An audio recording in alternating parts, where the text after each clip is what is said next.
안녕하십니까, 박성호입니다. 태풍 루핏이 타이완 해협 양안을 강타하고 있습니다. 그러나 다행히도 타이완의 피해는 상대적으로 적은 편입니다. 원래 타이완을 남북으로 관통해 엄청난 피해를 입힐 것으로 예상됐던 태풍 루핏은 타이완 서남부를 강타한 뒤 방향을 중공의 푸젠성 쪽으로 틀었기 때문입니다. 태풍 인파는 타이완 쪽으로 오다 방향을 완전히 90도로 틀었지만 루핏은 그 정도는 아니었습니다. 태풍 루핏은 타이완 남부도시 까오슝의 타오유엔구를 강타해 고도로 만들었습니다. 8월 6일 하루 동안 타오유엔구에는 684mm의 폭우가 내리면서 교량 여러 개가 유실됐습니다. 타이완 기상국은 타이중, 난토, 짱화 등 중남부 지역에 많은 비가 온다고 예보한 상태입니다.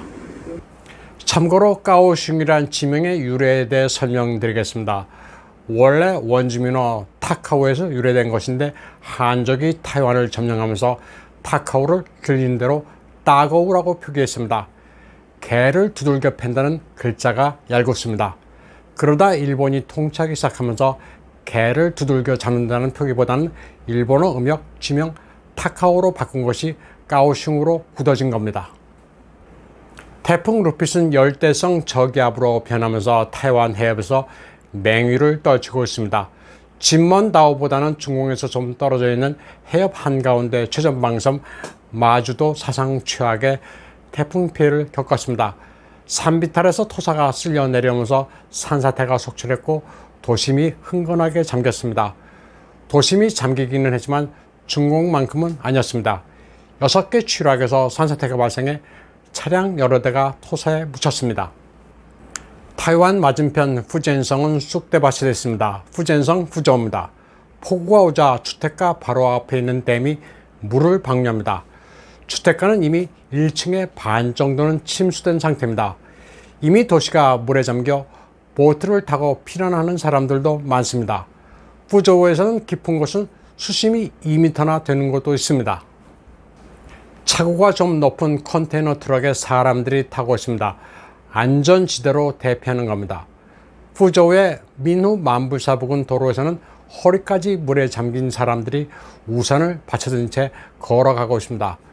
배로 이동하는 풍경은 일상이 됐습니다. 태풍 루핏이 서서히 접근하던 8월 4일 밤 선전입니다. 역시 폭우로 도심이 완전히 잠겼습니다. 선전은 베이징, 상하이, 광저우와 함께 중공의 4대 도시입니다. 중국 경제 발전의 쇼케이스라는 선전이 이 정도입니다. 역시 배수가 전혀 안 되는 도시입니다. 도시가 완전히 마비됐습니다. 버스 정류장명이 수이쿠 공자오입니다. 저수지 버스 정류장이라는 의미인데 물에 잠긴 상황이 참 공교롭습니다. 중국어로는 고장나 움직이지 않는 차량을 파오마오, 닻을 내렸다는 표현을 사용합니다. 그런데 침수된 선전시내에서 닻을 내린 한 차량에서는 운전자와 동승자가 선루프를 통해 지붕에 올라가 구조를 요청하고 있습니다. 태풍의 영향권이 전혀 아닌 충칭시에서는 강풍을 동반한 폭우가 엄습했습니다. 충칭은 장강의 상류 지역입니다. 바람이 얼마나 강한지 지붕이 그대로 뜯겨나갑니다. 바람소리가 상당히 공포스럽습니다. 다음 소식입니다. 허난성 정저우의 한 아파트 단지입니다. 흰색 방호복을 입은 요원들이 단지에 들어가 주민들을 격리하고 있습니다. 외부에는 버스 여러 대가 대기하고 있습니다. 신광터널과 지하철 침수 참사 분위기는 완전히 묻혔습니다. 이제는 방역으로 옥죄고 있습니다. 격리되면 1인당 보름에 5,000유엔을 부담해야 합니다. 중공 시민들은 당국의 낫에 수확되는 부추입니다. 폭우와 홍수보다 훨씬 공포스러운 게 무작위 방역입니다. 기준도 없습니다. 확진자가 나왔다는 구실로 주변에 많은 사람들까지 통제하고 있습니다. 정저우 시내는 유령의 도시로 변했습니다. 중공에서 가장 대표적인 쇼핑몰인 완다 광장이 정저우 27가에도 있는데 사람 한 명 없습니다. 평소 같으면 인파가 미어지는 대표적인 쇼핑 명소입니다. 지도자의 명에 따라 합심해 방역하자는 구호가 도시를 짓누르고 있습니다. 층원 제1이라는 정저우 골동품 시장 앞 거리도 텅텅 비었습니다. 바리케이드를 설치해 출입을 막고 있습니다. 대학로 부근 번화가도 모두 봉쇄됐습니다. 홍수에다 전염병까지 이중고가 닥치면서 상가가 모두 문을 닫았습니다. 생계가 막막한 죽음의 도시로 변했습니다. 후베이 우한은 1년 전으로 되돌아갔습니다. 수많은 인파가 촘촘히 몰려 북새통을 이루고 있습니다. 한 네티즌은 이런 상황에 익숙해지고 있는 현실이 슬프다고 말하고 있습니다. 당국의 공식 발표로만 우한에서 104개 지역사회가 봉쇄됐습니다. 바리케이드가 설치된 지역에는 들어갈 수는 있지만 나올 수는 없습니다. 8월 5일 장쑤성 우시 화식전입니다. 확진자가 나왔다는 것 때문에 공황에 빠졌습니다. 당국이 전체 주민들을 상대로 철야로 RNA 검사를 하고 있습니다. 통제 불가능할 정도의 인파가 밤중에 아우성을 치고 있습니다. 확진자가 1명이 나오면 1만 명을 락다운한다는 기조입니다. 연대 처벌이나 다름없습니다. 중공의 방역은 확인되지 않는 숫자 노름입니다. 8월 7일 새벽 장쑤성 양저우의 완터우전 레너촌입니다. 한 마을 주민 전원이 새벽에 짐을 꾸려 방역복을 입은 사람의 지시에 따라 걸어가고 있습니다. 모두 버스에 실려 어디론가 향하고 있습니다. 마을 전체 주민이 단체로 격리되고 있습니다. 8월 6일 허베이 바오딩에서는 열차에서 접촉 의심자 1명이 발견됐다고 해서 해당 열차편에 탑승한 승객 전체를 내리게 한 뒤 집단 격리 조치하는 일도 있었습니다. 후난에서는 여름 휴가차 짱자제에 놀러 갔다가 어린이가 확진자로 드러나는 주저우에서 온통 난립니다. 시민 전원에게 RNA 검사를 강요하면서 12세 이상이면 접종할 것을 요구하고 있습니다. 층공교육부의 방침에 따르면 재소자나 학생은 스스로 동의할 경우에 접종하는 것으로 되어 있고 학생은 학부모에게 통지하는 게 원칙입니다. 그러나 교육 현장에서는 이게 지켜지지 않고 있습니다. 학부모에게 알리지도 않고 접종하는 일이 비일비재한 것으로 알려졌습니다. 접종을 한 뒤 학생이 사망하는 경우도 많다고 현지 주민들은 말하고 있습니다. 하지만 이는 전혀 보도가 되지 않고 있습니다. 층공의 모 지역에서는 주사를 맞은 여학생이 온몸이 마비된 듯 비틀거리자 부모가 부축하고 있습니다. 접종을 하지 않으면 등교를 허용하지 않는다는 게 방침이라 안 맞을 수도 없는 상황입니다. 다음 소식입니다.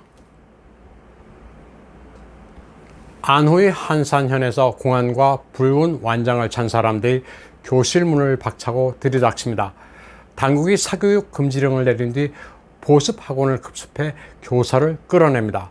매춘 현장을 급습하는 것만큼이나 살벌한데 실제로 공안당국은 매춘을 대하는 것만큼의 강도로 단속하라는 지시를 내렸습니다.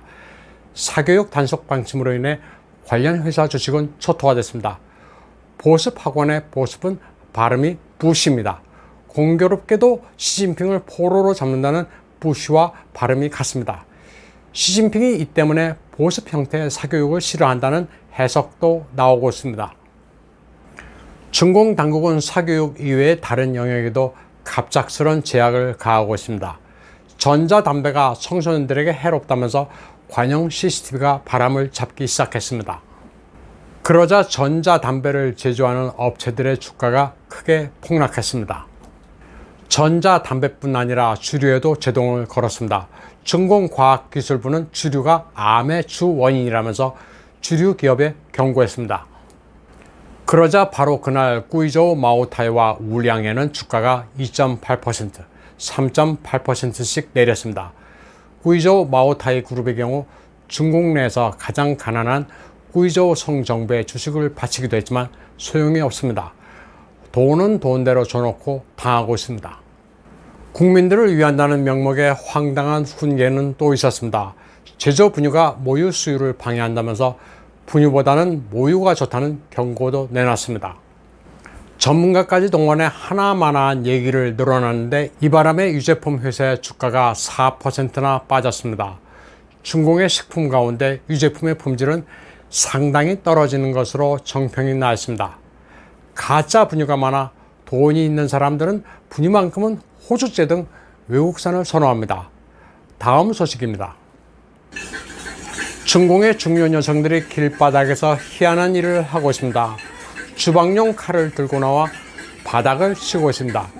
도대체 뭘 하는 건지 중공 사람들 이외에는 이해하기가 힘듭니다.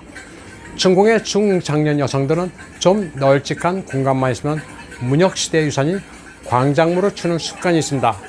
바로 광작물을 출 공간을 마련하고 있는 겁니다. 상가의 노란 주차선을 칼로 쳐서 없애는 일을 하고 있습니다. 주차선 구획을 위해 노란 페인트로 칠한 것을 칼로 벗겨내고 있습니다.